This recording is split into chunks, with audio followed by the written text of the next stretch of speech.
houses that our people need was because the previous government was selling off the state houses. Madam Chair? I call the Honourable Tracey Martin. Kia ora, Madam Chair. Thank you very much. It's an honour to speak in the estimates debate, and I'd just like to actually speak about vote vulnerable children o Rangatamariki. I want to acknowledge the Honourable Anne Tolley. I want to acknowledge the budget bid that she obviously put in and managed to fight for inside the cabinet that she sat in at the time that she created o Rangatamariki, which we all know has just celebrated its first birthday. Around about $50-something million was set aside for o Rangatamariki and its creation in the last financial year. We need to acknowledge the fact that the expert advisory panel said that the creation of this new department to truly deliver what is needed to be delivered, the change that needs to take place, the transition that needs to take place, the extension of the age that was passed in legislation during the same financial year so that all young people under the age of 18 would still be part of o Rangatamariki's care and observation. That was with the lifting of the youth justice age. What the expert advisory panel said was that this organisation would need $500 million plus to do what it needed to do. And it has to be acknowledged, I have no doubt that the Honourable Anne Tolley went inside that caucus and fought for the money that the expert advisory panel said was going to be needed to be delivered to change the operations that actually deny some of our children in most need was $500 million odd, but she was able to secure $54 million.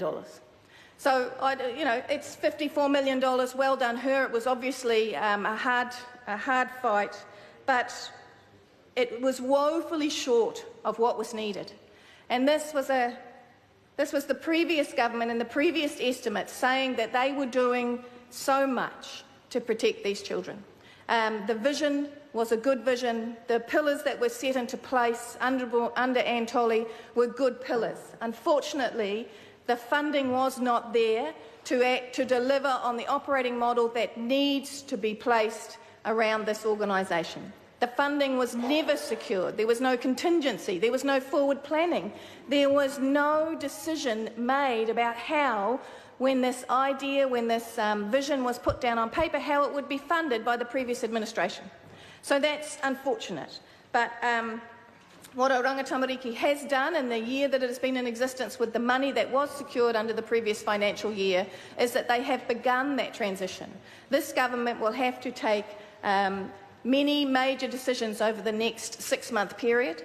We will have to find the money that the previous government did not set aside so that we can ensure that New Zealand becomes a place where, when the state has to support families, when the state has to uplift and take the care of children, that we are able to provide both those children and their families with the best possible outcomes for them in their circumstances.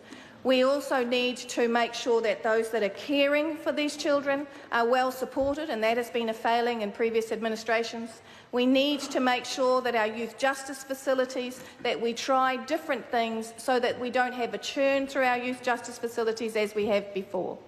And the money that was set aside in this last financial year, unfortunately, went no way towards making sure that we could make those changes that we needed. But again, just in closing, to acknowledge that Anne Tolley, in my view, obviously went into her cabinet and fought as hard as she could to get the money that she could in the previous financial year.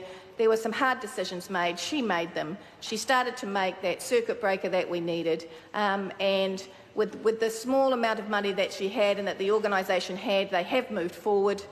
There are some things that we need to be proud of.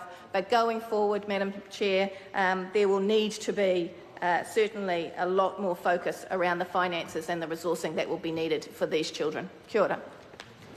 Here, I call Joanne Hayes. Thank you, Madam Chair. And I just want to say to the previous speaker that we're pleased that the government is carrying on with o Rangatamariki. It's an amazing project. It's amazing policy.